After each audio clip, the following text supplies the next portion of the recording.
SSC 25 batch. আমি তোমাদের বলছিলাম যে তোমাদের আমি বায়োলজি নিয়ে ইনশাল্লাহ সম্পূর্ণ জিনিস একটা ভালোভাবে বুঝিয়ে দেবো, যে এই 14টা অধ্যায় আছে, তোমরা কোনো টেনশন করো না। যারা পড়ছে বা পড়ো নাই, তারপর টেস্ট রেজাল্ট খারাপ হয়েছে, তারপর হতাশ হয়ে গেছো, A+ পাবে কিনা, এই জন্য আমি ভিডিও দিয়েছিলাম, তোমরা অনেকেই দেখছো। এখন তোমাদের আমি দেখাবো যে আসলে কি A+ পাওয়া সম্ভব তোমার লাস্ট 3 মাসে ভালোভাবে পড়ে 90 দিনে। তো তোমাদের আমি বলছিলাম যে আমি জীবের প্রজনন অধ্যায়টা তোমাদের দেব, ইনশাল্লাহ তোমরা দেখবা যে কেমন হয়। তো তোমরা আসলে কি বুঝতে পারবা কি পারবা না। তো এই যে তোমাদের জন্য জীবের প্রজনন নিয়ে আমি হাজির হয়েছি তোমাদের মাঝে। তো জীবের প্রজনন আমরা কিভাবে পড়বো, মানে প্রত্যেকটা অধ্যায় এখন আমাদের কিভাবে পড়া উচিত। দেখো 9, 10 যদি দুটো বছর থাকতো তাহলে আমি কি করতাম, প্রত্যেকটা শব্দ তোমাদের ভেঙে ভেঙে ভেঙে ভেঙে আলোচনা করে দেখাইতাম। কিন্তু এখন তো ওই সময় নাই, 3 মাস আছে। এখন তাই বলে কি ভাইয়া আমি কি বেসিক জানবো না, তাই বলে কি আমি স্কিপ করে যাব সব পড়া? না, নেভার ওয়ে, কখনই সম্ভব নয় যে আমি এটা স্কিপ করে যাব না। আমি তোমাকে সুন্দরভাবে প্রত্যেকটা শব্দ ভেঙে ভেঙে পড়াবো। হয়তো 2 বছরে একটু সময় নিয়ে পড়াইতাম, ডিটেলস আরও কিছু যোগ করে দিতাম, কিন্তু এখন তা সম্ভব না ওইভাবে গুছিয়ে দেওয়া। তারপর আমি যথেষ্ট চেষ্টা করব তোমাদের প্রত্যেকটা শব্দের ব্যাখ্যা সহ এবং এসএসসি পরীক্ষায় যা দরকার সেগুলো আমি তোমাদের দেব। অর্থাৎ কি তোমার জন্য যেটা এখন প্রযোজ্য সেটাতে তুমি গ্রহণ করবা, বাইরের আর কিছু তো লাগতেছে না। তো এখন আমি তোমাদের জীবের প্রজনন দিয়ে শুরু করব। তোমরা আমার ক্লাসগুলো ধীরে ধীরে তোমরা পাবা জীবের প্রজননের উপরে, এবং অধ্যায়টা সুন্দর করে কমপ্লিট করবা। আর আমি টার্গেট রাখছি প্রতি সপ্তাহে একটা করে অধ্যায় শেষ করব। দেখো একটা করে অধ্যায় যদি প্রতি সপ্তাহে শেষ করি, ইনশাল্লাহ 2 মাসের ভিতরে তুমি এমসিকিউ সিনশিলের জন্য একটা এমন টার্গেট রাখতে পারবা যে 80 মার্কের উপর তুমি তুলতে পারবা। তাহলে কি এটাকে তোমার জন্য একটা বোনাস হলো না? তাহলে দেখো তোমাদের আমি কি করব, জীবের প্রজনন শুরু করবো আজ থেকে। তো বলছে কি জীবের প্রজনন শুরু করে দিলাম আমরা। তো এখানে বলছে কি জীব, আমরা জীব দ্বারা বুঝি কি, যেখানে উদ্ভিদ এবং প্রাণী বসবাস করবে তাদেরকে বলতেছি আমরা কি, জীব। অর্থাৎ উদ্ভিদও থাকবে প্রাণীও থাকবে, তাহলে জীব শব্দ দ্বারা আমরা বুঝলাম। বা প্রজনন শব্দ দ্বারা কি বোঝায়? প্রজননের অনেক কথা আছে। প্রজননকে আমরা বলতেছি কি, প্রজননকে রিপ্রোডাকশন। রিপ্রোডাকশন এই অধ্যায়টার নামও রিপ্রোডাকশন। রিপ্রোডাকশন। দেখো আমি যদি রিপ্রোডাকশন নিয়ে আলোচনা করতে যাই 3, 4, 5, 6, 7 ঘন্টা আলোচনা করা যাবে, তাও রিপ্রোডাকশন সম্পর্কে তোমার শেষ হবে না। রিপ্রোডাকশন দ্বারা কি বোঝাচ্ছে? শারীরতত্ত্বীয় কোনো কাজ, কি বললাম, শারীরতত্ত্বীয় কোনো কাজ বা কার্যক্রম যা কি করে, জীবদেহের প্রতিরূপ সৃষ্টি করে। আবারও বলি যে শারীরতত্ত্বীয় কার্যক্রম, প্রজনন জিনিসটা কি দেখো, শারীরতত্ত্বীয় কার্যক্রম। এই শারীরতত্ত্বীয় কার্যক্রম কি করে? জীবদেহের নতুন প্রতিরূপ সৃষ্টি করে। জীবদেহের নতুন প্রতিরূপ সৃষ্টি করে। অর্থাৎ প্রজনন মানেটা হলো শারীরতত্ত্বীয় কার্যক্রম যেখানে জীবদেহের নতুন প্রতিরূপ সৃষ্টি করে। তাহলে জীবদেহের নতুন প্রতিরূপ সৃষ্টি করে যে প্রক্রিয়ায়, সে প্রক্রিয়াটাকে আমরা বলতেছি কি, প্রজনন।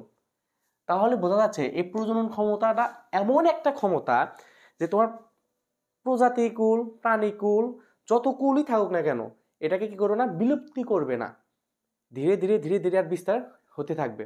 যেমন মানুষকে এখানে শেষ, এই যে আমি যে হয়েছি এখানে কি শেষ হবো না, তো এটা তোমার কি বংশ পরম্পরা এভাবে চলতে থাকবে চলতে থাকবে চলতে থাকবে কিয়ামতের আগ পর্যন্ত। তো এই যে কিয়ামতের আগ পর্যন্ত যে এটা চলতে থাকতেছে, এটা কি শেষ হচ্ছে না? এই যে শেষ হচ্ছে না, এই না হওয়ার কারণটা কি? প্রজনন। তো প্রজনন জিনিসটা কি, আবারও বলি, শারীরতত্ত্ব কার্যক্রম জীবদেহের নতুন প্রতিরূপ সৃষ্টি করে। অর্থাৎ তোমার এই জীবদেহের নতুন প্রতিরূপ সৃষ্টি করে যে প্রক্রিয়ায়, সেই প্রক্রিয়াকে কি বলে? প্রজনন বলে। আশা করি তোমরা প্রজনন শব্দটা বুঝতে পারছো। এখন দেখো এই প্রজনন শব্দটাকে 2 ভাগে ভাগ করা হয়, একটা হলো অযৌন প্রজনন, একটা হলো যৌন প্রজনন। তা আমাদের বুঝতে হবে যে অযৌন প্রজনন জিনিসটা কি, যৌন প্রজনন জিনিসটা কি। দেখো অযৌন,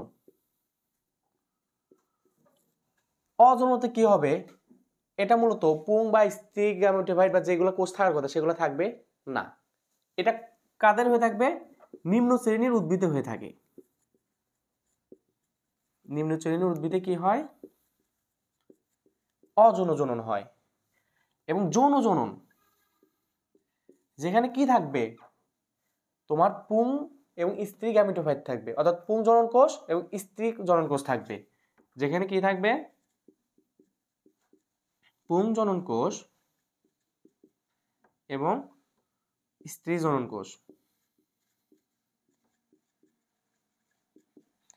এই যে পুং এবং স্ত্রী জনন কোষ মিলিত হয়ে যে জীব বা যে প্রাণী সৃষ্টি করবে সেটাকে আমরা বলতেছি কি, তোমার হলো কি যে প্রক্রিয়া হচ্ছে সেটাকে আমরা বলতেছি কি যৌন জনন প্রক্রিয়া বা যৌন প্রজনন প্রক্রিয়া, যেটাকে আমরা বলে থাকি।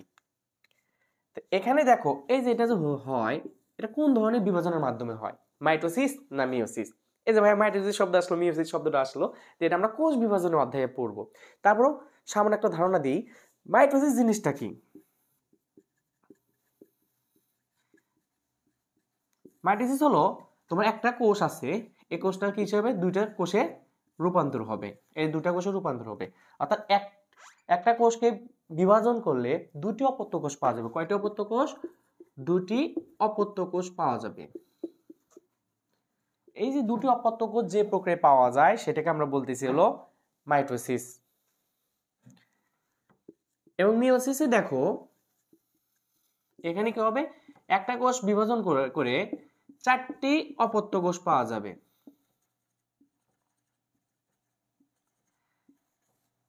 এই যে চারটি অপত্য কোষ যে আমরা পাই সেটা কোন প্রক্রিয়ার মাধ্যমে পাই, মিওসিস প্রক্রিয়ার মাধ্যমে। দেখো এখানে ডিপ্লয়েড ছিল, এবার ডিপ্লয়েড ভেঙে যে কোষটা হলো এটা মিলে কিন্তু আবার কিন্তু ডিপ্লয়েড হচ্ছে। তো ডিপ্লয়েডের কাজটা কি, 2 থেকে 4, 4 থেকে 8, 8 থেকে 16 এইভাবে বাড়তে থাকে। যে বাড়ার যে প্রক্রিয়া এটা হয় হলো মাইটোসিসের মাধ্যমে। আর মিওসিসে কি হয়, এটা তোমাকে কি ভেঙে ফেলে, একদম ভেঙে ফেলে।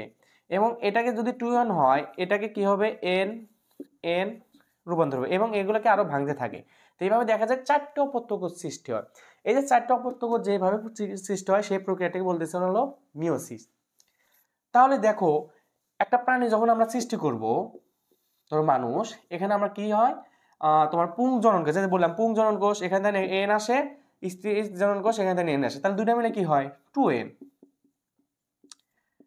কিন্তু দেখো 2n যদি হয়, এই 2n হওয়ার পর কি হয়, এটা যদি বিভাজন হতে থাকে 4n 8n এভাবে কোন মানে যদি বাড়তে থাকে ডাইরেক্ট মাইটোসিসের মাধ্যমে, তাহলে কি এটা কি মানুষ হবে না, এটা দৈত্যাকার হয়ে যাবে, কোন একটা বড় একটা শার্ক বা অনেক বড় প্রাণী হয়ে যাবে।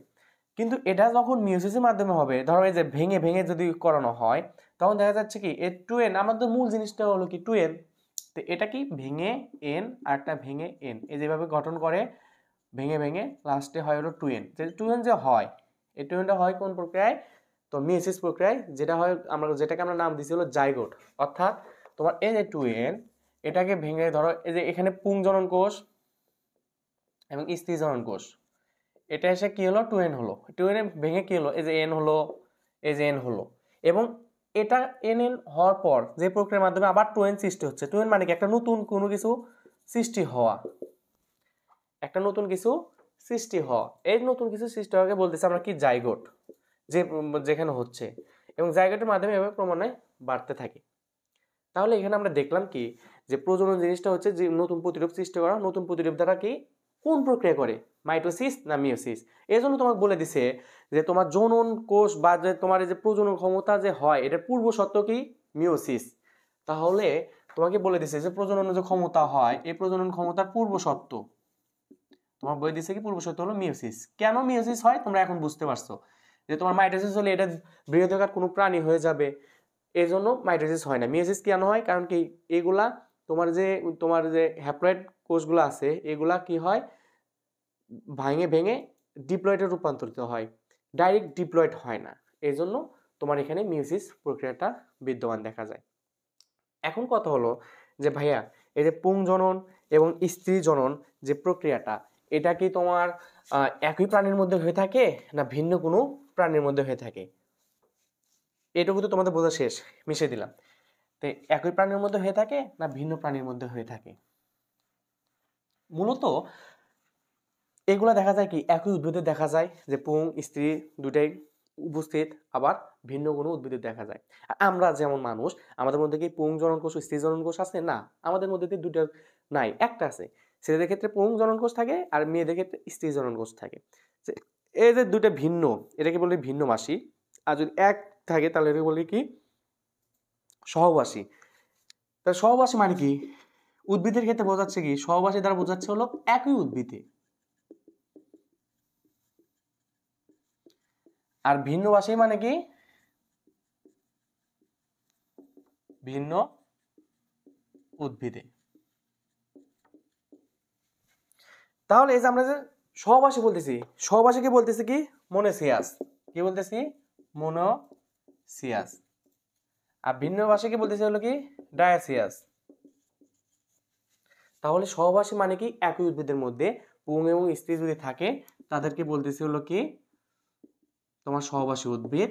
এবং যদি ভিন্ন কোনো উদ্ভিদের মধ্যে থাকে পুং এবং স্ত্রী আলাদা আলাদা, তাদেরকে বলতেছি আমরা ভিন্নবাসী। সহবাসীকে বলতেছি মোনোসিয়াস, ভিন্নবাসীকে বলতেছি আমরা ডায়াসিয়াস। এই দেখো আমরা এখানে প্রথমটা বললাম কি প্রজননের ধারণা দিছি, সহবাসী ভিন্নবাসী, এটুকু আমাদের ব্যাখ্যা শেষ। এবং তোমার প্রজননের যে আমরা বললাম প্রজনন, এই প্রজননের পূর্বসূত্র বলে দিলাম কি মিউসিস, অত্যন্ত ইম্পর্টেন্ট এমসিকিউর জন্য। এবং এই যে প্রজনন যে হচ্ছে এটা কোন প্রক্রিয়া হইতেছে আমরা যে দেখতেছি মিউসিস, এটা মূলত হয় ম্যাক্সিমাম হলো যৌন। আর এই যৌন প্রক্রিয়াটা এটা কেমন? এটা অনেক শ্রমসাধ্য ব্যাপার না, এবং এটা অনেক সময় সাপেক্ষের ব্যাপার।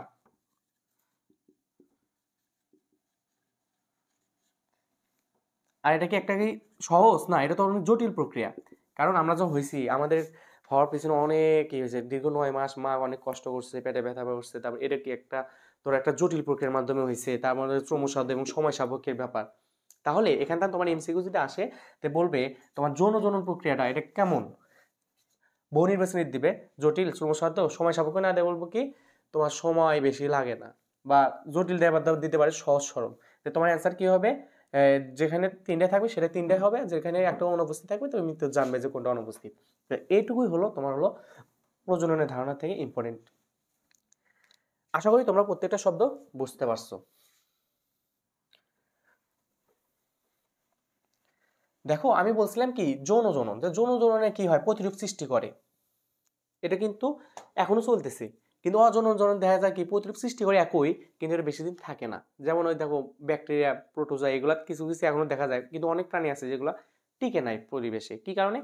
তার প্রতিরূপ সৃষ্টি করে একই প্রাণীর থেকে একইভাবে, এই জন্য হয়ে ওঠে না। এখন দেখো তোমাদের উদ্ভিদের প্রজনন অঙ্গ পড়াবো। তো দেখো উদ্ভিদের প্রজনন অঙ্গে কি আছে? ফুল আছে। একটা ফুল গঠন করতে কি কয়েকটা স্তবক দরকার হয় না? একটা মানুষ গঠন হতে দেখা যায় হাত, পা, নাক, চোখ, কান ইত্যাদি থাকে। ঠিক তেমন একটা ফুল গঠন করতে কয়েকটা স্তবক দরকার। মূলত একটা ফুল গঠনে 5টি স্তবক থাকে। তার ভিতর একটিকে বলা হয় পুষ্পাক্ষ অর্থাৎ থ্যালমাস।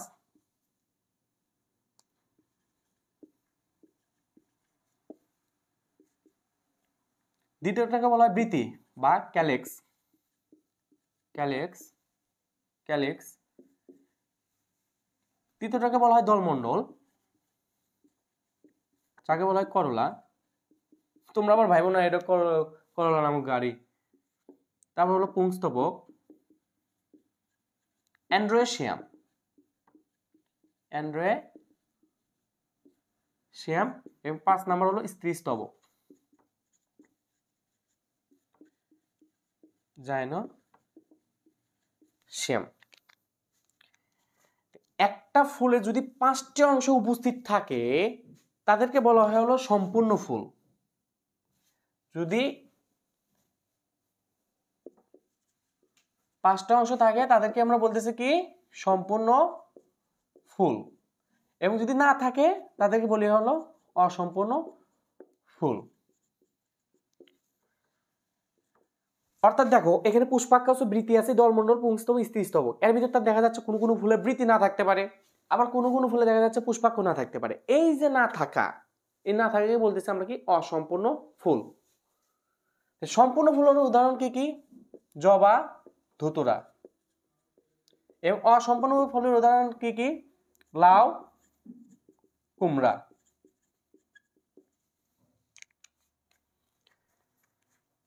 ভাইয়া সম্পূর্ণ ফুল বুঝলাম আর সম্পূর্ণ ফুল বুঝলাম, তা আপনি যে কিছুক্ষণ আগে বললেন যারা ভিন্নভাষী উদ্ভিদ, সহভাষী উদ্ভিদ, এর দ্বারা কি বোঝায়? দেখো আমি বললাম যে আর কি পুং এবং স্ত্রী যদি একই থাকে তাহলে হলো সহবাসী, যদি ভিন্ন কোনো উদ্ভিদে থাকে তাহলে বলা হলো ভিন্নভাষী। ঠিক তেমনি এই যে যে একই উদ্ভিদে থাকে, তাহলে এখানে যদি আমরা পুং এবং স্ত্রী দেখতে পাই তাদেরকে বলতেছি আমরা উভয় লিঙ্গ। তাহলে উভয় লিঙ্গ যারা, কি বললাম? উভয় লিঙ্গ। অর্থাৎ উভয় লিঙ্গ কি? এখানে পুং এবং স্ত্রী দুটাই থাকবে। উভয় লিঙ্গকে বলতেছি আমরা কি? Bisexual flower. উভয়লিঙ্গ ফুল। আর উভয়লিঙ্গ ফুলের উদাহরণ কি হবে? দেখো সম্পূর্ণ ফুল যেটা, সেটাকে আমরা বলতেছি কি? উভয়লিঙ্গ। কারণ কি? এখানে তো সম্পূর্ণ অংশই আছে, কারণ পুং এবং স্ত্রী দুইটা একই ফুলে আছে, তাদেরকে বলতেছি কি আমরা? উভয়লিঙ্গ ফুল। উদাহরণ হিসেবে কি কি? জবা, ধুতরা। এখানে বলছি অসম্পূর্ণ ফুল। অসম্পূর্ণ ফুল মানে কি? যে কোনো একটা অংশ স্তবক, যে কোনো একটা স্তবক অনুপস্থিত থাকবে, বা অনেক সময় দেখা যায় দুই তিনটা স্তবকও মানে উপস্থিতি থাকে না। অসম্পূর্ণ ফুল। এক লিঙ্গ মানে কি? যেখানে খালি পুং আছে, আবার বোঝা যাচ্ছে কি? স্ত্রী আছে। তাহলে এই যে এক লিঙ্গ যেটাকে আমরা বলতেছি, সেটাকে আমরা বলি কি? লাউ, কুমড়া উদাহরণ হিসেবে দিয়ে থাকি। তো এক লিঙ্গ, এক লিঙ্গ ফুল। এক লিঙ্গ ফুলের ইংলিশ নাম কি? Unisexual, unisexual flower. আচ্ছা ভাই, আমি বুঝলাম যে একই ফুলে এক লিঙ্গ হয়, উভয় লিঙ্গ হয়। তাহলে যদি পুং এবং স্ত্রী যদি না হয়ে থাকে তাহলে তাদের কি বলবো? তাদেরকে আমরা বলবো নিউট্রাল ফ্লাওয়ার, অর্থাৎ কি? ক্লিপ ফুল। তাহলে যদি আমরা দেখি ক্লিপ ফুল মানে কি? পুং ও স্ত্রী অনুপস্থিত। তোমাদের কিন্তু প্রত্যেকটা শব্দ ভেঙে ভেঙে দিচ্ছি, দেখো একদম বেসিক থেকে শেখাচ্ছি, কিন্তু ভয় পাওয়ার কিছু নাই তো। এবং প্রত্যেকটা জিনিস একটা প্যাটার্ন হয়েছে, যেভাবে দিচ্ছে তোমরা খাতা ওইভাবে নোট করে নিবা, তোমাদের সহজ হবে। পুং এবং স্ত্রী অনুপস্থিত, তাদেরকে বলতেছি আমরা কি? Neutral flower. তো তোমরা সম্পূর্ণ ফুল, অসম্পূর্ণ ফুল, উভয়লিঙ্গ ফুল, এক লিঙ্গ ফুল বুঝতে পারছো। আর তোমাদেরকে বলি ভাইয়া, যে কই থেকে এমসিকিউ আসবে, কই থেকে সিকিউ আসবে, আমি যা যা বলে দিচ্ছি এখান থেকে আসবে, এর বাইরে থেকে কোনো আসার সম্ভাবনাই নাই। তো তোমরা এইটুকু অংশ লিখে রাখবা, এখান থেকে এমসিকিউ আসবে। মিশে দিই। এরপর আমি পড়া বলো বৃন্ত। ভাই বৃন্ত জিনিসটা কি? দেখো বৃন্ত জিনিসটা বোঝাচ্ছে যে তোমার একটা ফুলের যে অংশটা থাকে, একটা হলো পুষ্পবৃন্ত। তো এই বৃন্তগুলো যদি উপস্থিত থাকে একসাথে, তাদের বলতেছি আমরা বৃন্তযুক্ত ফ্লাওয়ার। আর যদি না থাকে বৃন্তগুলো একসাথে, তাদেরকে বলতেছি হলো কি? বৃন্তহীন ফ্লাওয়ার। অর্থাৎ কি? ধরো এই যে একটা ধরো ফুল নিলাম, একটা ফুল কি এইভাবে ধরো এভাবে থাকে,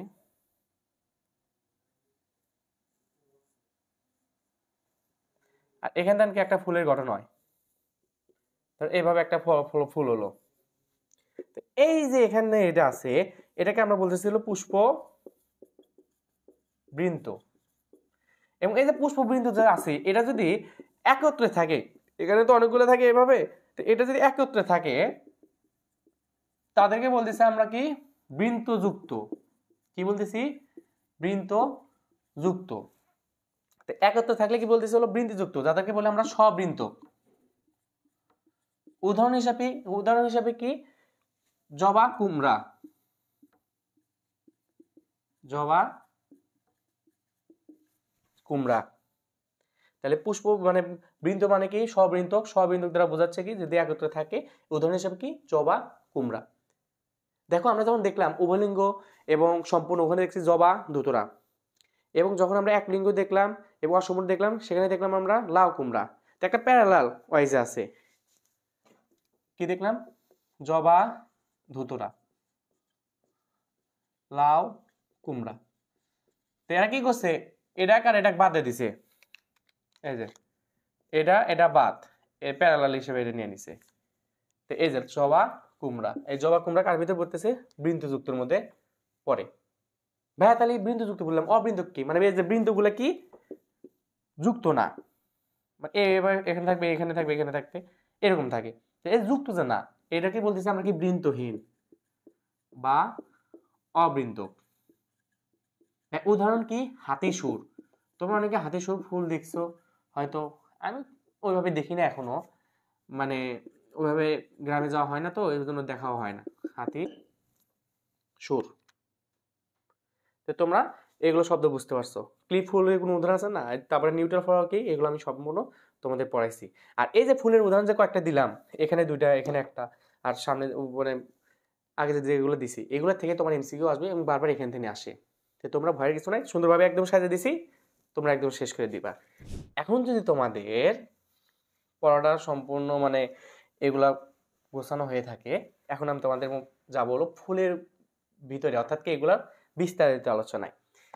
আমরা যে ফুল নিয়ে এখন আলোচনা করব সেটা কি ফুল? জবা ফুল। তোমাদের এসএসসি 2025 ব্যাচ সবাইকে আমার তরফ থেকে কিছু একটা গিফট দিলাম। গোলাপ ফুলের জায়গায় তোমাদের দিলাম জবা ফুল। গোলাপ ফুল কখন পাবা? যখন তোমরা এসএসসি 25 ভাইয়ের সাথে 3 মাস দীর্ঘ প্রচেষ্টা করবা, A+ পাবা, গোল্ডেন প্লাস পাবা, 90+ মার্ক পাবা, তখন আমি তোমাদের আমার তরফ থেকে একটা কি দিব? তোমাদের গোলাপ ফুল দিব সবাইকে উপহার স্বরূপ। আর এখন আমি তোমাদের কি দিচ্ছি? গোলাপ ফুলের জায়গায় কি দিলাম? জবা ফুল দিলাম। আসো আমরা এই জবা ফুল নিয়ে আমরা এখন আলোচনা করব। কি বলছিলাম যে জবা ফুলের 5টা অংশ থাকবে, সেটা কি কি কি? কারণ কি সম্পূর্ণ ফুলে দেখলাম উদাহরণ হিসেবে জবা, অর্থাৎ সব জায়গায় আমরা জবাই দেখতে পাই। জবার প্রথম উদাহরণ আছে কি কি? প্রথম মানে তোমার অংশ আছে কি? পুষ্পাক্ষ।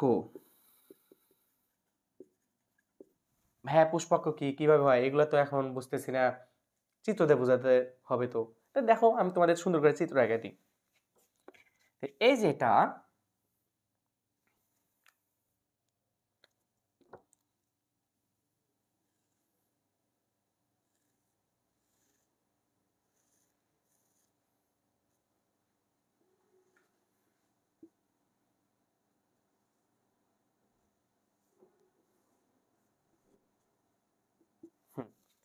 এখানে দেখো,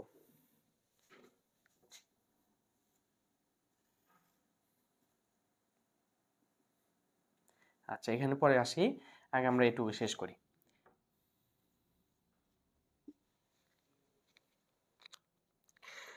এই যে একটা ফুল, এটা কি একটা ফুল? এই ফুলটা কোন একটা অংশ এই যেখানে এসে সম্পূর্ণ অংশটা কি ধারণ করে রাখছে না? এই দেখো সম্পূর্ণ অংশ এইভাবে ধারণ করে রাখছে না? যে এই যে এই ফুলটা সম্পূর্ণ অংশ একটা ধারণ করে রাখছে, যার উপর আছে, যে স্তম্ভের উপর আছে, এই যে এই স্তম্ভের উপরে ফুলটা এসে এভাবে পড়ছে, এই স্তম্ভের উপর এই ফুলটা এসে পড়ছে। তো এই যে যে স্তম্ভের উপরে ফুলটা আছে, যার উপর আছে কোন একটা অক্ষের উপর আছে, এজন্য এটাকে বলতেছি আমরা পুষ্পাক্ষ। অর্থাৎ ফুল যে অক্ষের উপর আছে সেটাকে আমরা বলতেছি কি? পুষ্পাক্ষ। যাকে আমরা এই পুষ্পকে আমরা যেমন থ্যালমাস বলি, এই পুষ্পকে আমরা বলতেছি হলো কি? Floral Axis. অ্যাক্সিস অর্থাৎ কোন একটা ফ্লোরের উপর আছে, অক্ষর কোন একটা অক্ষরের উপর অবস্থান করতেছে। আর পুষ্পকে কি বলতেছি আমরা? থ্যালমাস বলে থাকতেছি। তাহলে কোন একটা অক্ষের উপর যেটা থাকে সেটাকে আমরা বলতেছি পুষ্পাক্ষ। পুষ্পাক্ষ মূলত গোলাকার হয়ে থাকে এবং একটা ফুলকে ধারণ ক্ষমতা করে রাখে। এটা হলো পুষ্পাক্ষের কাজ। তাহলে আমরা কি ফুলের একটা অংশ আমরা শেষ করলাম কি? পুষ্পাক্ষ। এটা হলো কি? পুষ্পাক্ষ। এরপর আছে কি? বৃতি। দ্বিতীয় শব্দটা কি? বৃতি। বৃতিকে আমরা কি বলতেছি? ক্যালেক্স। এই যে দেখো এটা কি? বৃন্ত। আর এই যে অংশটা এটাকে আমরা বলতেছি হলো কি? বৃতি। মূলত বৃতি কি একটা থাকে না? ওই যে বললাম কি যুক্ত বৃতি এগুলো থাকে, মানে কি যখন এই বৃতিগুলা এরকম ভাবে যুক্ত অবস্থায় থাকবে তাদেরকে বলতেছি আমরা কি? যুক্ত বৃতি। আর যদি একটা বৃতি এ পাশে একটা বৃতি এ পাশে, এটাকে আমরা বলতেছি কি? বিযুক্ত বৃতি। তাহলে তোমরা যুক্ত বৃতি কি বুঝো? যে এই যে অনেকগুলা বৃতি, এই যে বৃত্তিটা যদি অনেকগুলো একসাথে থাকে তাদেরকে আমরা বলতেছি যুক্ত বৃতি। আর যদি এই বৃত্তিটা একটা থাকে হলো তোমার হলো এ পাশে আর একটা থাকে এ পাশে, তাদেরকে আমরা বলতেছি কি?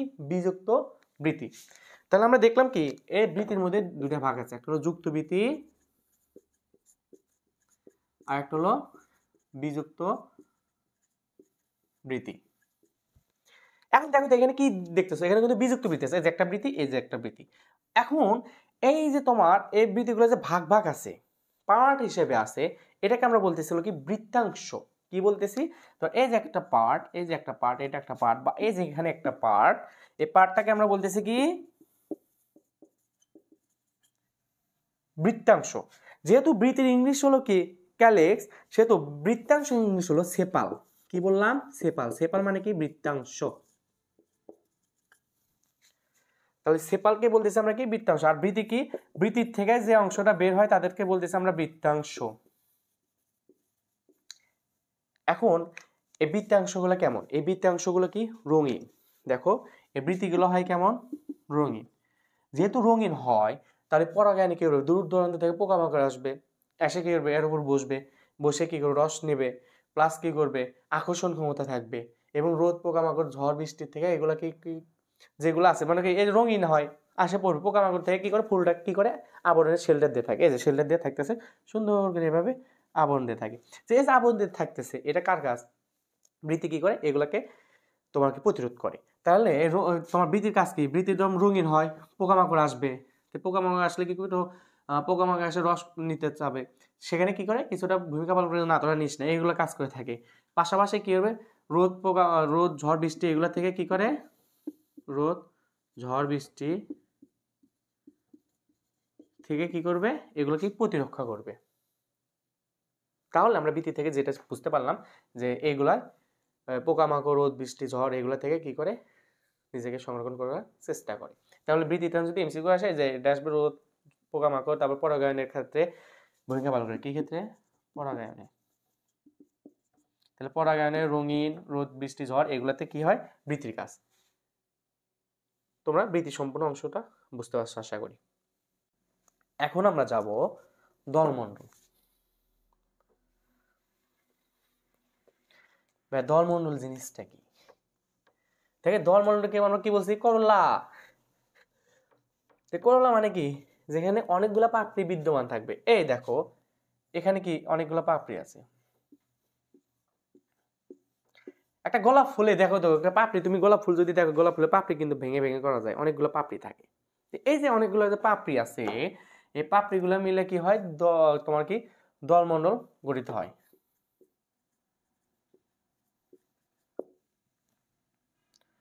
তো এই দলমণ্ডলে এরকম যদি পাপড়িগুলো একখানে থাকে তাকে বলতেছি আমরা যুক্ত দল।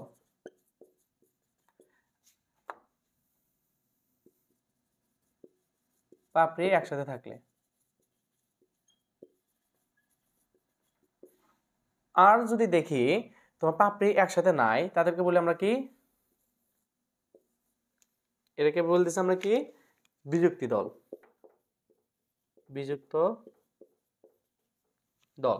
আর দলমণ্ডলকে আমরা কি বলতেছি, করলা।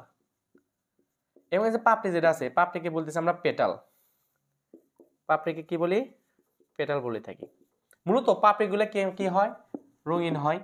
আর রঙিন হলে কি হবে, পোকামাকড় আকর্ষণ হবে, এবং পোকামাকড় যদি আকর্ষণ হয় তাহলে কি হবে, এখানে মনে করো রসকরণ করবে, অনেক কাজ করবে, পাশাপাশি কি পরাগায়ন হবে তাহলে, কারণ কি তারা ওই পরাগায়নে দিয়ে যাবে, এগুলাও করবে। আর পাশাপাশি কি হবে, তোমার রোদ বৃষ্টি এগুলো থেকে রক্ষা করবে। ভিতরে যে তোমার ভিতরে যে তোমার ই থাকে, ডিম্বাণু থাকে, তারপর পুংদণ্ড বা স্ত্রীদণ্ড যেগুলো থাকে এগুলো থেকে রক্ষা করে, রোদ বৃষ্টি ঝড় এগুলো থেকে কি করে রক্ষা করে থাকে। তে তোমরা এই দলমণ্ডল শব্দটা বুঝতে পারছো। তাহলে পুষ্পাক্ষ বৃত্তি দলমণ্ডল আমার এই তিনটা কমপ্লিট। এখন আমরা যাব মূল যেটা দরকার, সেটা হলো কি পুংস্তবক এবং স্ত্রী স্তবক।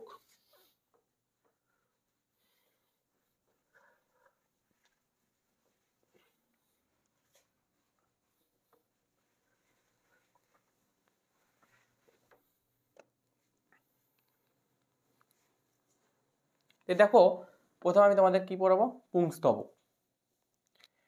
এই যে এটা কি বললাম, এভাবে আছে, ধরো ফুলটা এভাবে আছে,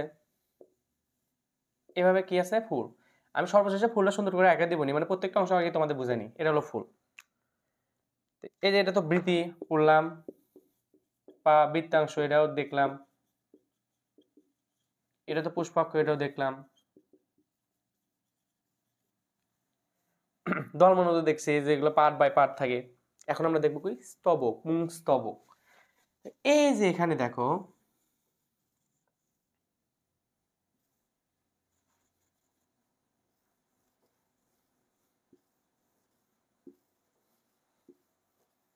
এভাবে থাকে।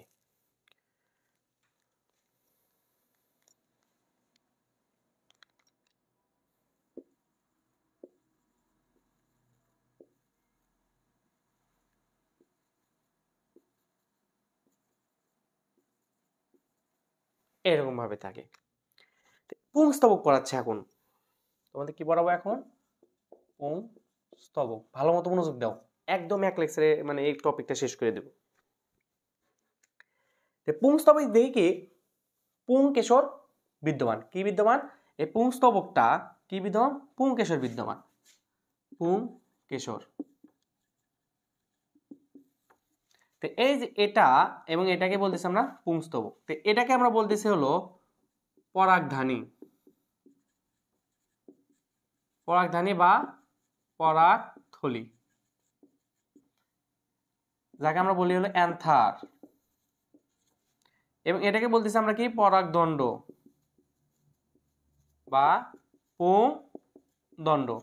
এই যে পরাগধানী এবং পরাগদণ্ড এই দুটা মিলে হয় কি পুংকেশর। তাহলে কি এই যে এটাকে বলতেছি আমরা পরাগধানী বা পরাগথলি বা অ্যান্থার, আর এটাকে বলতেছি পরাগদণ্ড বা পুংদণ্ড, যাকে আমরা বলি ফিলামেন্ট।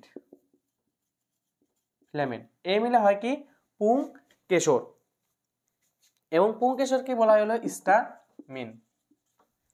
তাহলে বুঝলাম কি যে এই যে একটা যে পুংস্তবক থাকে, পুংস্তবককে বলা হয় কি পুংকেশর বিদ্যমান। তো পুংকেশরের দুইটা অংশ থাকে, একটা হলো পরাগধানী, একটা হলো পরাগধানী, আর একটা হলো পরাগদণ্ড। পরাগধানী আর এক নাম পরাগথলি, পরাগদণ্ড আর এক নাম পুংদণ্ড। পরাগধানীকে বলা হইতেছে হলো অ্যান্থার, পরাগদণ্ডকে বলতেছে ফিলামেন্ট, এবং দুটো অংশ মেলা হয় কি পুংকেশর। তো দেখো ভাইয়া এই যে এখানে এটা তো হলো তোমার পুংদণ্ড আর হলো পরাগথলি, এর ভিতরে এখানে অনেক কিছু একটা আছে। তো এটা আমি জুম করলাম, এটা কি করলাম বড় করলাম। তো বড় করে দেখি এখানে অংশটা এরকম এরকম। তাহলে কি দেখো তো এই অংশটা এরকম, তাহলে মাঝখানে এরকম এতটুকু ফাঁকা আছে না? এতটুকু ফাঁকা আছে না? আর ফাঁকা থাকার পর এই যে এখান থেকে কি হলো আবার পুংদণ্ড, এটা হলো পুংদণ্ড। আমি এটা এইভাবে দিছিলাম, এই পুংদণ্ড আর হলো পরাগথলি। তো মাঝখানে এই অংশটুকু ফাঁকা আছে, এই ফাঁকা অংশটার নাম হলো যোজনী। অর্থাৎ পরাগথলি এবং তোমার পরাগদণ্ডর মাঝে যে ফাঁকা জায়গাটা থাকে তাকে বলা হয় কি যোজনী। বা এই যে তোমার পরাগধানী আর পরাগদণ্ডকে যেটা সংযোগ করে রাখে তাকে বলা হয় কি যোজনী। অর্থাৎ এখানে দেখো এটা কি বলি, যোজনী হলো কি পরাগদণ্ড ও পরাগধানীর সংযোজন অঞ্চল। সংযোজন অঞ্চলকে আমরা বলতেছি কি যোজনী।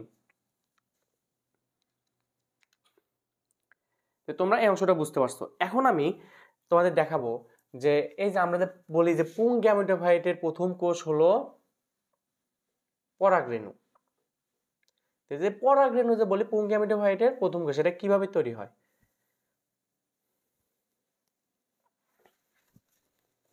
কি বলি পুং গ্যামেটোফাইটের, আমরা এই লেকচার শেষ করে আবার দেখবো, পরবর্তী লেকচারে দেখবো কি পুং গ্যামেটোফাইট, স্ত্রী গ্যামেটোফাইট এগুলো কিভাবে সৃষ্টি হয়। পুং গ্যামেটোফাইটের প্রথম কোষ পরাগরেণু। এই পরাগরেণু কই থেকে সৃষ্টি হয় সেটা আমরা দেখি। তো দেখো এটা কি পরাগথলি বা পরাগদণ্ড বা কি পরাগধানী। এর ভিতরে দেখা যাচ্ছে যদি আমি এটুকু অংশ কেটে নিই, দেখো কি এখানে এরকম পার্ট বাই পার্ট এ ভাগ আছে।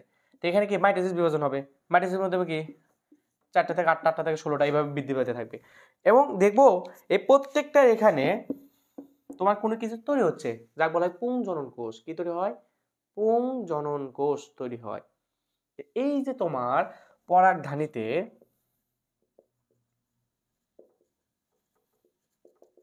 পুংজনন কোষ তৈরি হয়।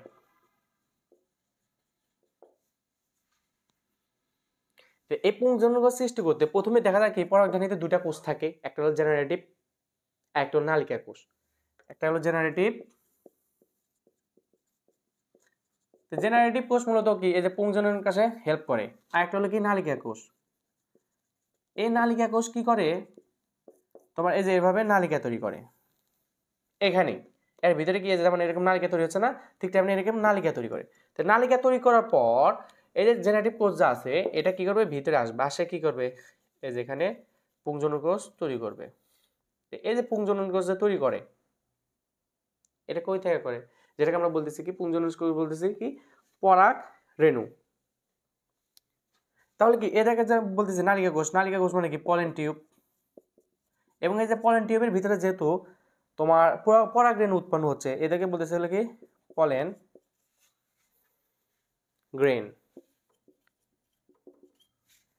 তাহলে তোমরা কি আমার কথাটা বুঝতে পারছো? আবারও তোমাদের বলি যে এই যে এটা তো আমরা বলছিলাম এটা কি, এটাকে আমরা বলছিলাম হলো পরাগধানী, এটাকে বলছিলাম আমরা পরাগদণ্ড। তো এই যে তোমার পরাগধানীর থেকে কি হবে তোমার এই যে এভাবে দেখা, যদি জুম করে দেখা যাবে এরকম কোষ আছে, মানে এরকম 4টা ছিদ্র আছে, এভাবে 8টা ছিদ্র আছে, প্রত্যেকটা ছিদ্রতে কি থাকবে, কোষ থাকবে। প্রত্যেকটা ছিদ্রতে কি থাকবে, কোষ থাকবে বা পরাগরেণু থাকবে। তো এই পরাগরেণুটা কি করবে তোমার যে তৈরি হয় সেটা আমি দেখালাম যে এখানে দেখা যাচ্ছে কি জেনারেটিভ সেল তৈরি হয়, নালিকা কোষ তৈরি হয়। তো নালিকা কোষ কিভাবে নালিকা তৈরি করবে, আর এই যে তোমার যে জেনারেটিভ সেল এটা পুংজনন কোষ তৈরি করবে, যাকে বলতেছি আমরা পলেন গ্রেইন বা পরাগ রেণু। তো তোমরা এই শব্দটা বুঝতে পারছো?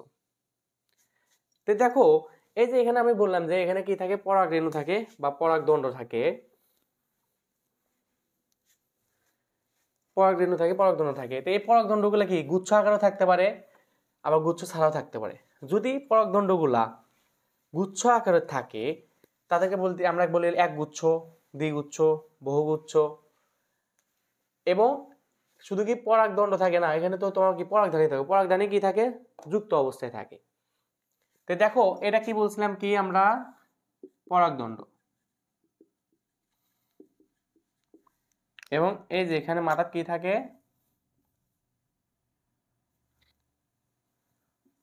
পরাগধানী বা পরাগথলি বা অ্যান্থার, এটা তো ফিলামেন্ট। যদি এই পরাগদণ্ড এক গুচ্ছে থাকে, যে এরকম এরকম এক গুচ্ছে থাকে, এক গুচ্ছে এটাকে বলা হয়। যদি এক গুচ্ছ থাকে তাকে বললে আমরা মোনোডেলফাস, মোনাডেলফাস। উদাহরণ হিসাবে কি জবা। যদি এরকম এক গুচ্ছ না থাকে, দ্বিগুচ্ছ থাকে যেরকম, এটা কি বলতেছি আমরা কি দ্বিগুচ্ছ। তাহলে উদাহরণ হিসেবে কি মটর, এটাকে বলতেছি আমরা ডায়াডেলফাস। এবং যদি এরকম অসংখ্য থাকে, এই দেখো অসংখ্য, এটাকে বলতেছি আমরা কি বহু গুচ্ছ। তাহলে এই দেখো এখানে যখন একটা ছিল তখন বলছি এক গুচ্ছ, তার উদাহরণ হলো কি মোনাডেলফাস। যদি এই যে দুইটা থাকে তখন এটাকে বলতেছি আমরা দ্বিগুচ্ছ। যদি অনেকগুলা থাকে সেটাকে আমরা বলতেছি হলো কি বহুগুচ্ছ। এবং উদাহরণ হিসেবে বহুগুচ্ছ উদাহরণ তোমরা আমি দেখলাম কি এক গুচ্ছতে হলো জবা, দ্বিগুচ্ছতে মটর, এবং বহুগুচ্ছিত হলো কি শিমুল। ভাইয়া পরাগদণ্ড তো বুঝলেন যে এক গুচ্ছ থাকে, বহুগুচ্ছ ইংলিশ কি পলিয়াডেলফাস, ডেলফাস।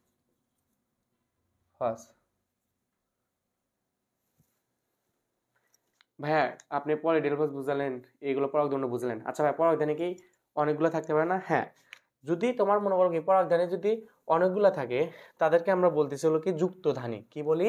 যুক্তধানী বলে থাকি।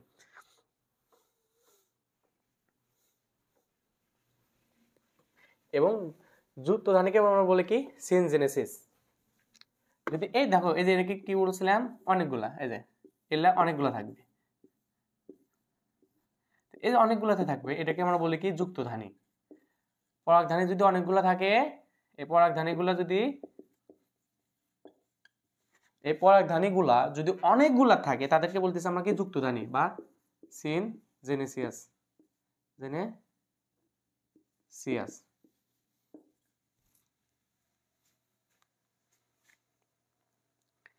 তে তোমরা পুংদণ্ড বুঝলা, তারপর পরাগধানী জিনিসটা বুঝলা, যাকে আমরা বলতেছি যুক্ত ধানী। এখন তো এদের সম্পর্ক শেষ। তো দেখো এগুলা তো তোমার একটা ফুলের যে অংশ, এটাকে আমরা বলতেছিলাম আমরা পুষ্পাক্ষ, এটা হলো বৃতি, এটা তো অংশ। তো এটা তো একটা ফুলের অংশ বিশেষ এরকম। তো এটা তো না হয় এটার সাথে দল যদি অনেকগুলো লেখা থাকে সেটার নাম দিলাম, এটার সাথে লেগে থাকলে এটার নামও দিলাম। যদি ভাইয়া এরা দলের সাথে না লেগে থাকে, পুংদণ্ডের সাথে না লেগে থেকে, পরাগধানীর সাথে না লেগে থেকে কোনো একটা, এই যে এইগুলা পুংকেশর যদি দলমণ্ডলের সাথে লেগে থাকে বা পাপড়ির সাথে লেগে থাকে, তাহলে কি বললাম, কোন একটা পুংকেশর যদি দলমণ্ডল বলতে পাপড়ির সাথে লেগে থাকে বা দলমণ্ডলের সাথে লেগে থাকে, তাদেরকে আমরা কি বলে থাকি, তাদেরও কিছু একটা নাম আছে, তাদেরকে বলে থাকি আমরা কি দল লগ্ন। এবং এই যে দল লগ্নকে আমরা বলতেছি কি এপিপেটালাস, এপিপেটালাস। তাহলে আশা করি তোমরা সম্পূর্ণ তোমার পুংস্তবক শব্দটা বুঝতে পারছো। এরপর আমি তোমাদের দেখাবো কি স্ত্রী স্তবক।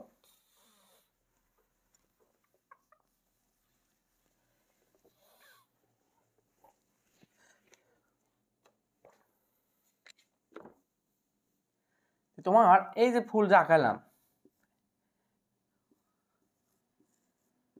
হ্যাঁ আমরা তো পুংকেশর বুঝছি, এগুলো বুঝছি, এখন আমরা খালি স্ত্রী স্তবকটা আঁকাই।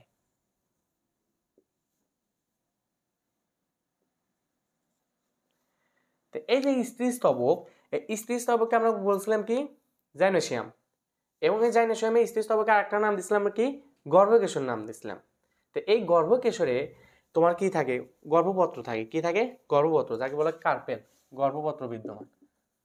এই গর্ভপত্র মানে কি কার্পেল। এই গর্ভপত্রে কয়টা অংশ থাকে, তিনটা অংশ থাকে। এটা একটা গর্ভপত্র, কি বললাম যে এই যে এটা একটা গর্ভপত্র, এখানে কি থাকে এই যে গর্ভমুণ্ড থাকে, গর্ভমুণ্ড যাকে বলা হয় আমরা কি স্টিগমা। এরপর কি গর্ভদণ্ড থাকে, গর্ভদণ্ড যেটাকে আমরা বলি হলো স্টাইল। এবং লাস্টে থাকে গর্ভাশয়, এই যে গর্ভাশয় যেটাকে আমরা বলি হলো ওভারি। এটা কি একটা গর্ভপত্র? তো গর্ভপত্র কি একটা থাকে না, অনেকগুলা থাকে। যদি গর্ভপত্র অনেকগুলা থাকে তাদেরকে বলে আমরা যুক্ত গর্ভপত্রী, যুক্ত গর্ভপত্রী। আর যদি অনেকগুলো থাকে বা আলাদা আলাদা থাকে তাদেরকে বলবো আমরা কি বিযুক্ত গর্ভপত্রী। অর্থাৎ যুক্ত গর্ভপত্রী মানে কি, এই যে এগুলা অনেকগুলা লেগে আছে, এগুলা অনেকগুলা লেগে আছে। আর বিযুক্ত গর্ভপত্রী মানে কি লেগে নাই, এই যে এরকম এরকম আবার এরকম লেগে নাই। যেহেতু লেগে নাই তাদেরকে বলতেছে বিযুক্ত, যেহেতু লেগে আছে তাদেরকে বলতেছে আমরা কি যুক্ত।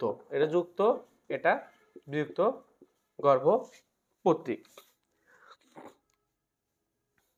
এই যে আমি বলছিলাম কি তোমার গর্ভপত্র ইংলিশ কি কার্পাল, তাহলে এখানে আসবে কি কার্পাস, এটা কি কার্পাস।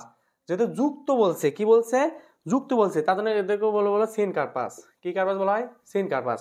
আর যেহেতু বিযুক্ত বলছে তাদেরকে এদেরকে বলবো কি পলিকার্পাস। তাহলে এরা কি কার্পাস, পলিকার্পাস। তাহলে বিযুক্ত যারা তাদেরকে বলতেছি পলিকার্পাস, যারা যুক্ত গর্ভবতী তাদেরকে বলতেছি আমরা কি সিনকার্পাস।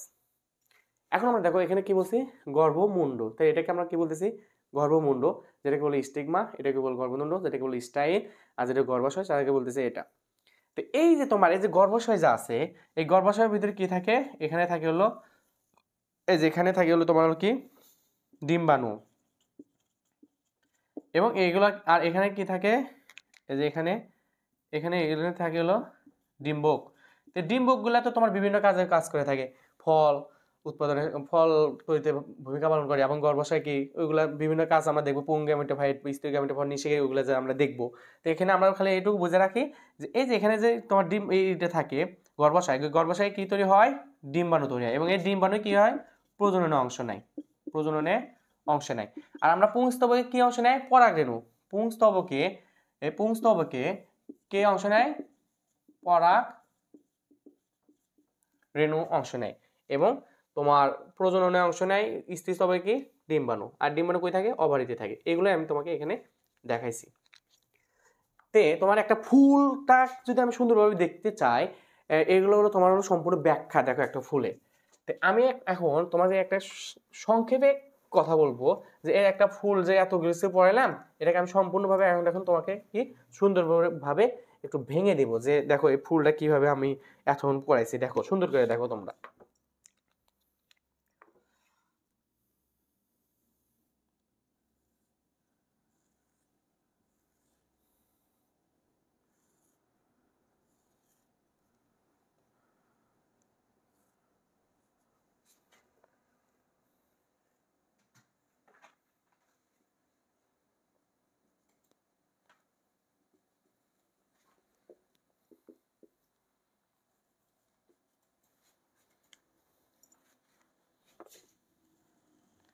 এর একটা ফুলের অংশ আমি আঁকাচ্ছি, তোমাদের একটা প্রত্যেকটা জিনিস এতক্ষণ যা কিছু কিছু বললাম এক চিত্রের মাধ্যমে আমি তোমাকে সব ব্যাখ্যা দেবো, এবং এই চিত্রটা অত্যন্ত ইম্পর্টেন্ট।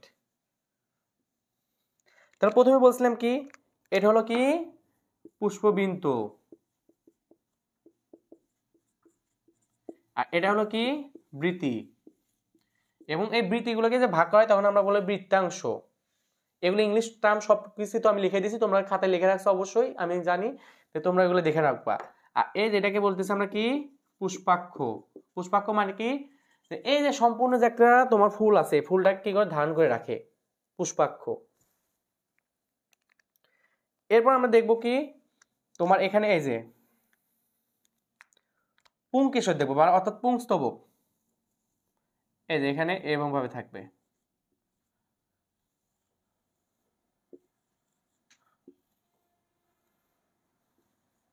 তোমরা যদি এই চিত্রটা দাও তাও তোমরা ফুল মার্ক পাবা, এবং ব্যাখ্যাটা যদি আমি যেভাবে দিছি এভাবে ব্যাখ্যা দিলে হবে। তো এটাকে বলতেছি আমরা কি, পুংকেশ। তো পুংকেশ এটাকে বলতেছি আমরা কি, পরাগথলি বা পরাগধানী, যেটাকে আমরা বলতেছি হলো অ্যান্থার। এটাকে বলতেছি আমরা বললাম কি, পরাগদণ্ড বলছি, বা পুংদণ্ড, যেটাকে আমরা বলি ফিলামেন্ট। এবং এই দুটা মিলে আমরা কি বলছিলাম বলতো, পুংকেশর, যা এতক্ষণ আমরা আলোচনা করে দিছি এইগুলাই স্টেমেন। এবং এই যে তোমার পরাগধানী, এই পরাগধানী থেকে কি তৈরি হয়, পরাগ রেণু উৎপন্ন হয়, পরাগ রেণু বা পলেন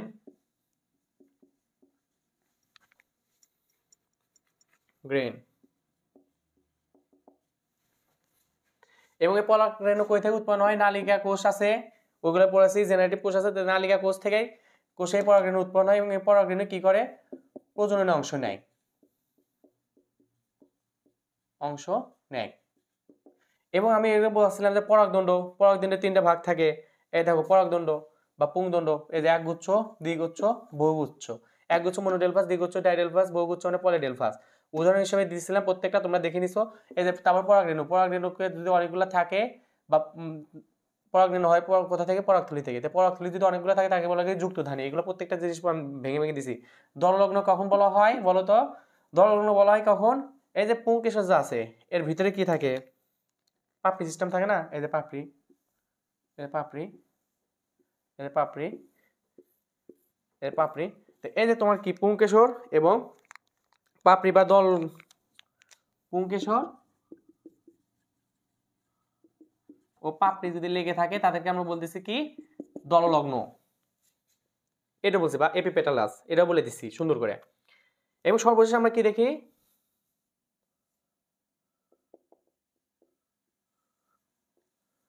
এখানে আমরা দেখি কি সুন্দর করে এখানে এসে বসে। তো এটাকে আমরা বলছিল স্টিগমা, মানে গর্ভ মুন্ড, স্টিগমা, এখানে কি আসবে? পরাগরেণু আসবে, এসে কি করবে?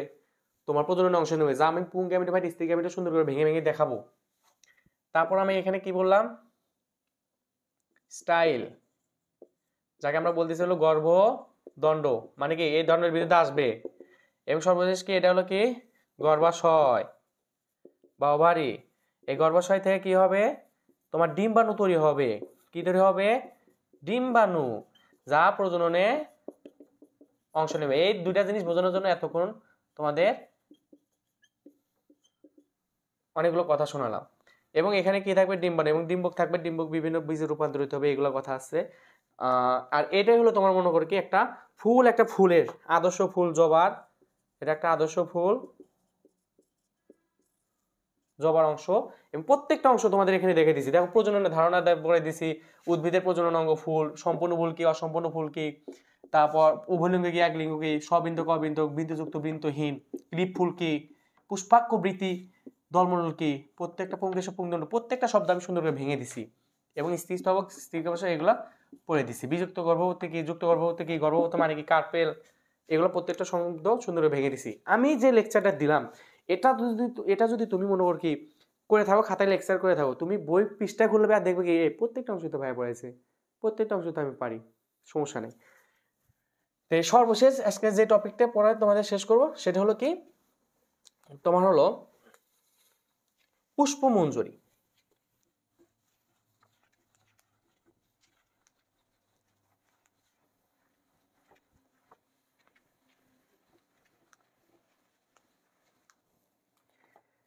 এবং এটা পড়ানোর পর তোমাদের আমি এমসিকিউ দেখাবো যে দেখো এখান থেকে কি এমসিকিউ আসে।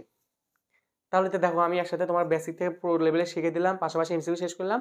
এবং সৃজনশীল তো হবে কি, আমার অধ্যায় কমপ্লিট করার পর তোমাদের আমি একটা সম্পূর্ণভাবে একটা সৃজনশীলের একটা লেকচার দিয়ে দেবো। তার আর কি লাগে বলো? তোমাদের সম্পূর্ণ অংশ তো ক্লিয়ার হয়ে যাবে। তো বলছে কি পুষ্পমঞ্জরি কি? পুষ্প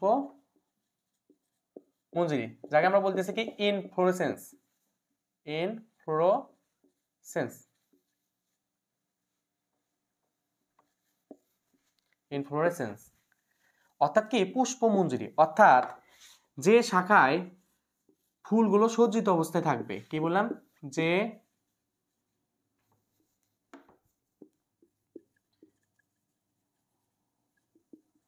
শাখায় ফুলগুলো সজ্জিত অবস্থায়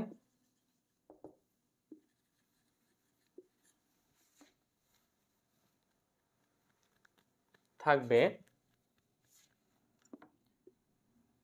ওই ফুল সহ শাখাকে বলা হয়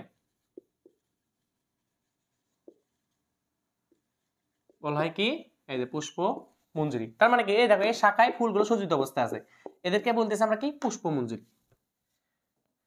তাহলে ভাইয়া পুষ্পমঞ্জরি শব্দটা বুঝলাম, তাহলে মঞ্জরি দণ্ড শব্দটা কি?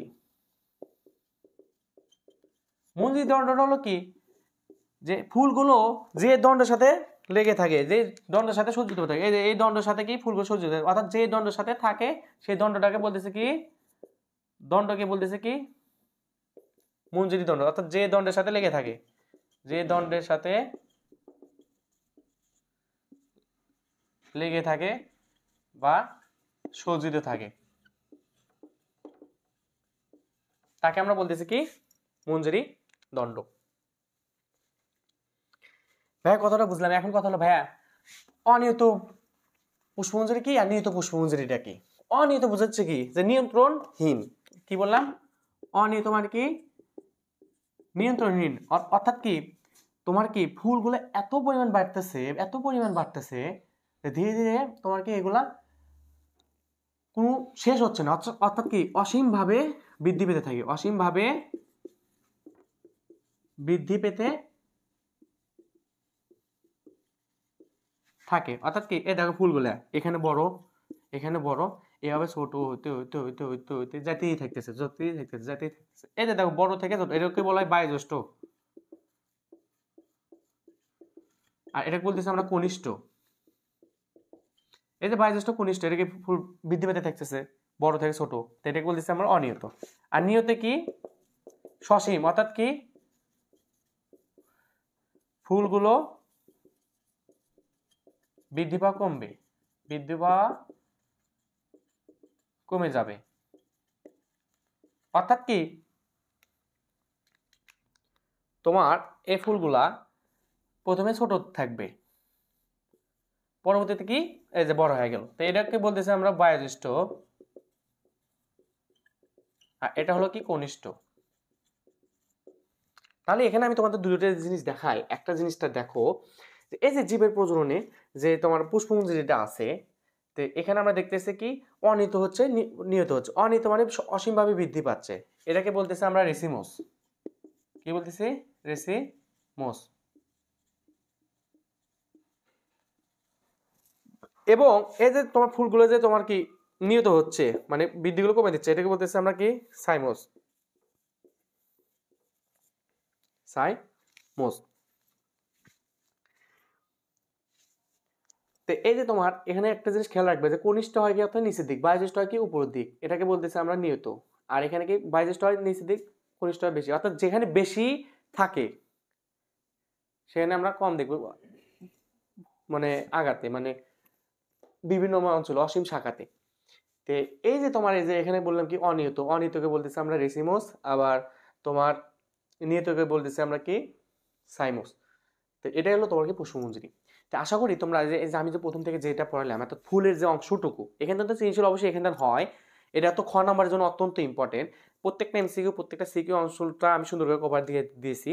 তো এই লেকচারটা তো আমি সম্পূর্ণ ফুলের উপর দিয়েছি, এরপরে পরবর্তীতে দেবো হলো পরাগায়নের উপর, তারপরে দেবো পুংগামিটোফাইট, স্ত্রী গামিটের উপর, তারপর নিষেক দিয়ে অধ্যায়টা শেষ করে দেবো। তো আমি টার্গেট রাখছি এক সপ্তাহের মধ্যে একটা অধ্যায় সুন্দর করে শেষ করে দিব। এবং যে অধ্যায়টা যখন পড়াবো সেখানে আমরা কি করবো, এমসিকিউ সঙ্গে সঙ্গে সলভ করে দেবো, এবং এমসিকিউ সলভ করে দেওয়ার পর তোমরা তো সলভ পেয়ে গেলা, পাশাপাশি সিকিউ থাকবে, এটা সর্বশেষে যায় আমি সিকিউ দেওয়া কমপ্লিট করে দেবো। তো এখন আমি তোমাদের এমসিকিউ অংশটা শেষ করব। দেখো জীবের প্রজননে আমি কি পড়াইছি, উদ্ভিদ প্রজননে অঙ্গ যেমন ফুল পড়াইছি, তা আমি বলছিলাম যে এগুলো এমসিকিউ সলভ করে দেবো। তো এখন দেখো আমি তোমাদের এমসিকিউটা সলভ করে দিই। তো এখানে প্রথম এমসিকিউ বলছে কি দল লগ্ন। ভাইয়া দেখো তো আমি দল লগ্ন কই বলছিলাম, পুংস্তবে সর্বশেষ যে শব্দটা ছিল সেটা ছিল দল লগ্ন, যার ইংলিশ নাম কি বলেছিলাম, এপিপেটালাস। সেখানে কিন্তু আমি উদাহরণটা বলি নাই। তো তোমার এই দল লগ্নের উদাহরণটা হবে হলো ধুতরা। তো দেখো প্রথম প্রশ্ন বললো দল লগ্ন পুংস্তবক থাকে কোন উদ্ভিদে। তো এটা কোথায় আছে, দেখো ঢাকা বোর্ডে 23 সালে আছে। তা আমি বোর্ডে যতগুলো এমসিকিউ দিছি সবগুলো হলো বোর্ডের অংশ। তো এইভাবে আরো অনেক এমসিকিউ আছে 15-20টার মতো, তো তোমরা সুন্দর করে সলভ করে নিবা। তা আমি তোমাদের এগুলো দিয়ে আমি বোঝাচ্ছি যে আমি যে ক্লাসটা নিলাম এখান থেকে কি আমি কতটুকু বুঝতে পারলাম, বা আসলে কি আমি যেভাবে ক্লাসটা নিচ্ছি এখান থেকে এমসিকিউ সলভ করা কি যাবে কি যাবে না সেটা বোঝানোর জন্যই আমি এই ক্লাসটা, মানে এমসিকিউটা তোমাদের প্র্যাকটিস করানো। তো প্রথম প্রশ্নটার অ্যান্সার কি হবে, দেখো অপশনে কি আছে, ধুতরা। আমি এই মাত্র বলে দিয়ে আসলাম যে ধুতরা হলো কার ভিতরে পড়ে, দল লগ্ন, অর্থাৎ কি এপিপেটালাস। তো দ্বিতীয় এমসিকিউ দেখো ফুলের কোনটি বাইরের দিক থেকে দ্বিতীয় স্তবক, কথাটা বুঝো, ফুলের কোনটি বাইরের দিক থেকে দ্বিতীয় স্তবক। তা আমরা ফুলের 5টা অংশ পড়ছিলাম, একটা হলো কি তোমার হলো পুষ্পাক্ষ, দ্বিতীয়টা হলো বৃতি, আমি লিখে দিই, একটা হলো কি পুষ্পাক্ষ, দ্বিতীয়টা বলছিলাম বৃতি, তৃতীয়টা হলো দলমণ্ডল, তারপর হলো পুংস্তবক, এবং সর্বশেষ হলো স্ত্রীস্তবক। তারপর বাইরের দিক থেকে দ্বিতীয় স্তবক, তাহলে তোমরা যদি দেখো একটু মানে বেশি ভেবে থাকো তাহলে তোমরা সহজে বলবে কি যে দ্বিতীয় স্তবক বলছে বৃতি। কিন্তু দেখো আমি যখন চিত্রটা তোমাদের দেখাইছিলাম তখন চিত্রটা ছিল হলো এরকম,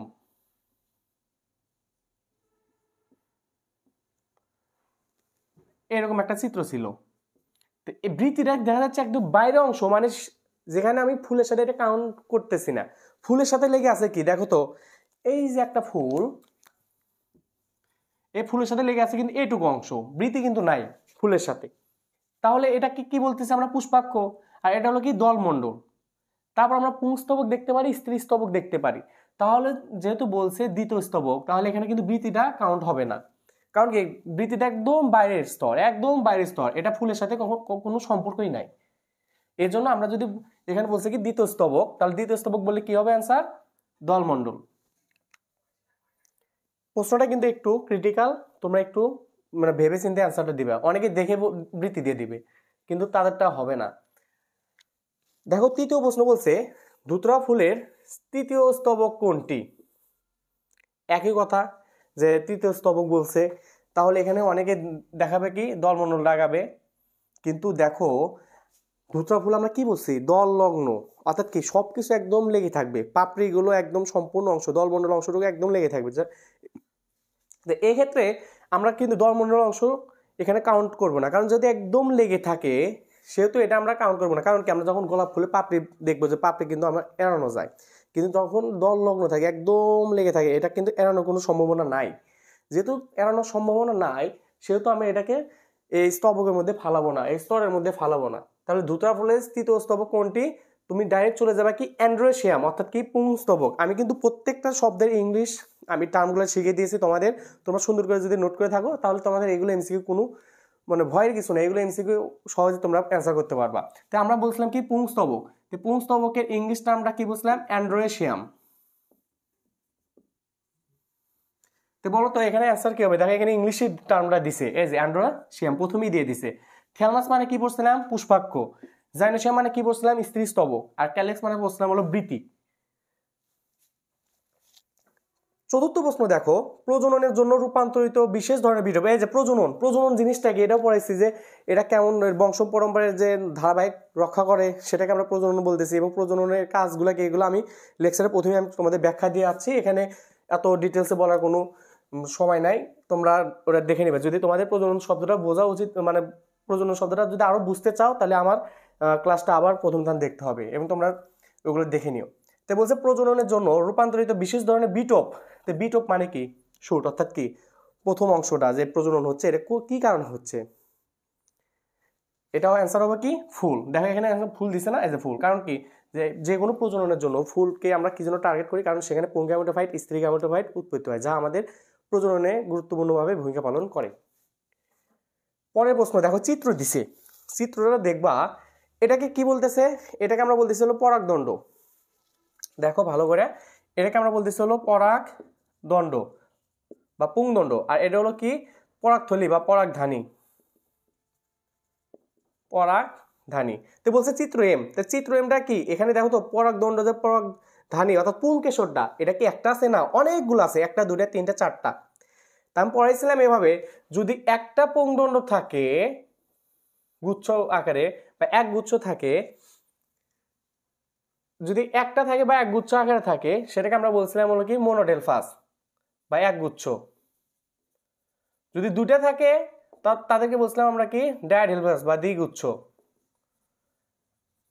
আর যদি বহু থাকে অনেকগুলা তাদেরকে বলছিলাম আমরা কি পলিয়াডেলফাস। পলিয়াডেলফাস অর্থাৎ বহুগুচ্ছ। তো এখানে দেখো বলছে চিত্রের এম স্তবকটি কোন ফুলের অংশ? তো এখানে কি পুংদণ্ড বা পরাগদণ্ড কি একটা আছে? না, অনেকগুলো আছে। এই যেহেতু অনেকগুলো আছে তো এটাকে কার ভিতরে পড়বে? পলিয়াডেলফাসের মধ্যে।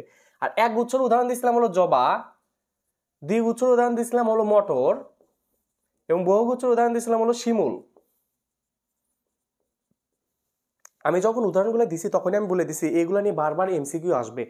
তাহলে এখানে দেখো চিত্রের এম স্তবকটি কোন ফুলের অংশ? তাহলে যেহেতু অনেকগুলো আছে যা আমরা বলি হলো কি বহুগুচ্ছ বা পলিয়াডেলফাস, তাহলে অ্যান্সার কি হবে? এই দেখো শিমুল অ্যান্সার হবে। এখন তোমরা পরের প্রশ্নটা দেখো, তে এখানে আর একটা মনে প্রশ্ন দিছে, সেটা হলো ফুলের পরাগায়নে সাহায্য করা। মানে এখানে বলছে যে তোমার এই যে স্তরগুলো যে আছে, আচ্ছা এটা এখানে নাই, এটা 6 নাম্বারটা। তো দেখো 6 নাম্বারে কি বলছে? এটা একটা চিত্র দিছে, এটা কিসের চিত্র? একটা জবা ফুলের চিত্র। তো এই যে এখানে এ দিছে, দেখো এটা কি বাইরের স্তর দলমণ্ডল, বাইরের স্তর, এর নাম কি দলমণ্ডল। এবং তোমার এই যে এখানে এটা থেকে বলছিলাম এটা কি পরাগদণ্ড, এটা হলো পরাগধানী। তাহলে বিটা হলো কি পরাগধানী বা পরাগথলি, পরাগধানী বা পরাগথলি।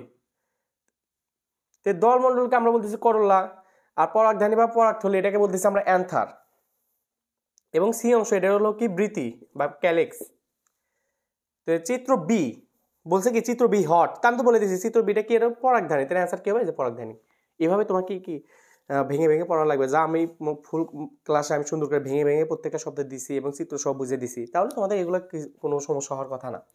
তো 7 নম্বর প্রশ্ন বলছে কি এ ও সি এর কাজ, এই যে দেখো এ এবং সি এর কাজ, তো এ হলো কি দলমণ্ডল, সি হলো কি বৃত্তি। দেখো যখন আমি বৃত্তি এবং দলমণ্ডল বলাচ্ছি তখন আমি বলছি কি এদের কাজ হলো কি পোকামাকড়কে আকর্ষণ করা, রোদ বৃষ্টি ঝড় এগুলো থেকে রক্ষা করা এবং বলছি পরাগায়নে সাহায্য করা, এগুলোর বাইরে তো আর কোনো কাজ নাই। তো দেখে এখানে কি বলছে, বলছে পরাগায়নে সাহায্য করা, ফুলে পরাগায়নে সাহায্য করা, তাহলে এটা হবে। ফুলকে রোদ বৃষ্টি ঝড় থেকে রক্ষা করা, হ্যাঁ এটা হবে। বলছে ফুলে পরাগায়ন উৎপাদনে উৎপাদনে সাহায্য করা, এটা কোনোদিনও হবে না, কারণ কি পরাগরেণু কথা বলছে, পরাগরেণু আমরা কই পাই, পুংস্তবকে পাই, এবং পুংস্তবক কোথায় থেকে হয়, অ্যান্থার অর্থাৎ পরাগথলি থেকে উৎপন্ন হয়। তো পরাগথলি থেকে কি উৎপন্ন হয়, যে বলছিলাম পরাগথলি, এখান থেকে উৎপন্ন হয় হলো পরাগরেণু বা পলেন গ্রেইন, যাকে বলে পরাগরেণু। এটা কার ভিতর পড়তেছে, পুংকেশরের ভিতর পড়ে, পুংকেশর। তাহলে কি এটা হবে না, তাহলে এটা অ্যান্সার কি হবে 1 আর 2। বলছে কি এক লিঙ্গ ফুল কোনটি, আচ্ছা আমরা এক লিঙ্গ ফুল বুঝছি, উভয়মুখী বসছিলাম হলো, উভয় লিঙ্গ বসছিলাম হলো কি তোমার হলো জবা এবং ধুতরা এরকম মনে পড়ছিলাম।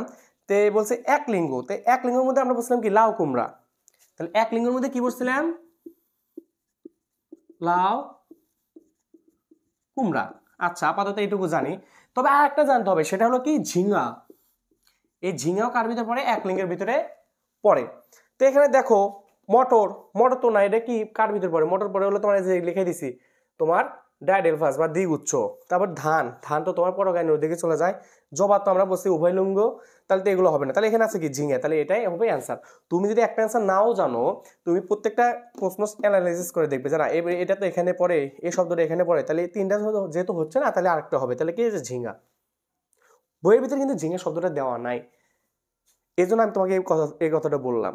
আর যদি তোমরা যদি অ্যাডভান্স হয়ে থাকো তাহলে ঝিঙ্গাটা মানে ঘাটতে থাকো, তাহলে দেখা যাবে যে অন্য অন্য জায়গায় এই ঝিঙ্গা লেখাটা আছে, এই জন্য তোমাদের আমি ওইভাবে লিখে দিছি। পরের প্রশ্ন দেখো, বলছে কি পরাগধানী ও পুংদণ্ডের সংযোগকারী, এই দেখো পরাগধানী, তো এই যে এটা হলো কি পরাগধানী এবং পুংদণ্ড, এই যে পুংদণ্ড।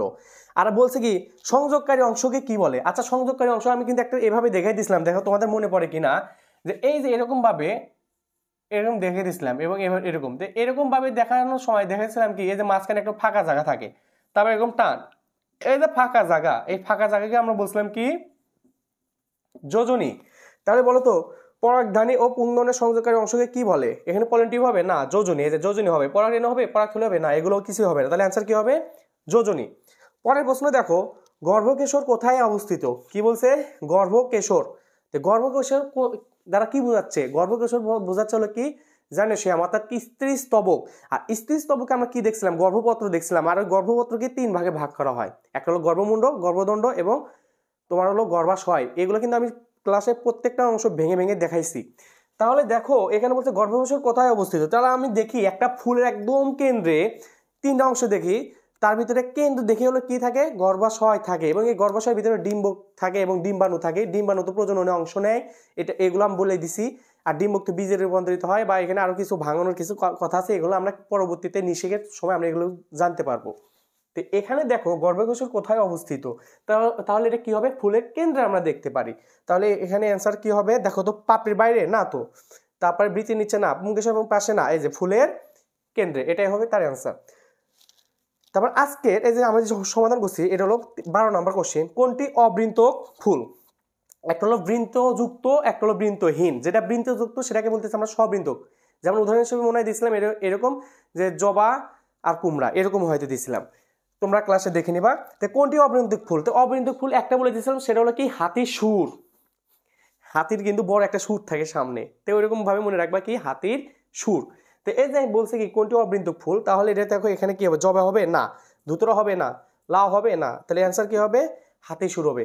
যদি তুমি অ্যান্সার নাও জানো তুমি এভাবে বের করবে যে জবা হলো উভয়লিঙ্গ বা বৃন্ত এগুলো থাকতে পারে, তাহলে এটা তো হবে না, ধুতরা তো এপিক মানে দল লগ্ন, তাহলে এটাও হবে না, লাউ তো এটা আরো হবে না, তাহলে এটা অ্যান্সার কি হবে হাতি সুর। তাহলে দেখো এখানে আমি যেগুলো এমসিকিউ গুলো আমি দিছি এগুলো প্রত্যেকটা বোর্ডেতে এগুলো আছে, হয় রাজশাহী, ঢাকা, ময়মনসিংহ, চট্টগ্রাম, এগুলো প্রত্যেকটা বোর্ডে এগুলো মানে কোশ্চেন আছে। তো এরকম কোশ্চেন তুমি যদি 50-60টা বের করো, তুমি দেখবা যদি আমার এই ক্লাসটা করে থাকো, তোমাদের এগুলো এমসিকিউ প্রত্যেকটা পাবে এবং চিত্র সহ, যেটা তুমি না ধরলেই নয়। যেমন দেখো এখানে যে যোজনী বলে, যোজনী অংশটুকু আমি পড়াইছি, চিত্র কোণটা কিভাবে ভেঙে ভেঙে দেখানো যায় সেটাও আমি তোমাদের কি দেখাইছি। তো দেখো এই যে আমি এইভাবে যে প্রত্যেকটা কোশ্চেন এভাবে দেখাইছি, এখানে দেখো এখানে যদি বহুগুচ্ছ আছে, তো বহুগুচ্ছ হলে হবে কি শিমুল। আর যদি তোমার বলতো কি এটা কি হবে দ্বিগুচ্ছ, তো দ্বিগুচ্ছ হলে কি হলে নি মানে মটর হইতো, এবং একগুচ্ছ হলে কি জবা হতো। তো তোমরা এইভাবে প্রত্যেকটা কোশ্চেন অ্যানালাইসিস করে দেখবা, অবশ্যই ভালো কিছু তোমরা করবা ইনশাল্লাহ। এবং প্রত্যেকটা প্রশ্নের জন্য ঘাবড়ানোর কিছু নাই, সময় এখনো 90 দিন আছে। তা ধীরে ধীরে আমি তো একটা লেকচার দিয়ে দিলাম মানে এই তোমার উদ্ভিদের প্রজনন অঙ্গের ওপর। তো এরপর আমরা যে কয়টা লেকচার ছাড়বো ইনশাল্লাহ 7 তারিখের ভিতরে আমি এই অধ্যায়টা কমপ্লিট করে দেবো, অর্থাৎ এক সপ্তাহ টার্গেট রাখছি একটা অধ্যায় কমপ্লিট করার জন্য। তো তোমরা যদি এই লেকচারটা করে থাকো, এমসিকিউ বলো সিকিউ বলো, সব অংশটুকুই তোমরা কমপ্লিট করতে পারবা। এবং তোমরা শুধু নিজেরাই উপকার হবে না, এসএসসি ব্যাচ তোমরা ছোট ভাইদের প্লাস তোমরা যারা পরীক্ষা দিবা, যারা খুবই ভয় আছে তাদেরকে শেয়ার করে দিবা ইনশাল্লাহ। তোমাদের আমি সর্বোচ্চ মনে করো কি জীববিজ্ঞানে যেন A+ ওঠে এবং ভালো একটা মার্ক ক্যারি করতে পারো, এই জন্য আমি সর্বোচ্চ চেষ্টা করতেছি। তোমরা তোমাদের বন্ধুদের মাঝে ছড়িয়ে দাও ইনশাল্লাহ। আমি তোমাদের পাশে আছি, তোমরা আমাকে ফলো করো এবং তোমরা আমার সাথেই থাকো। আসসালামু আলাইকুম।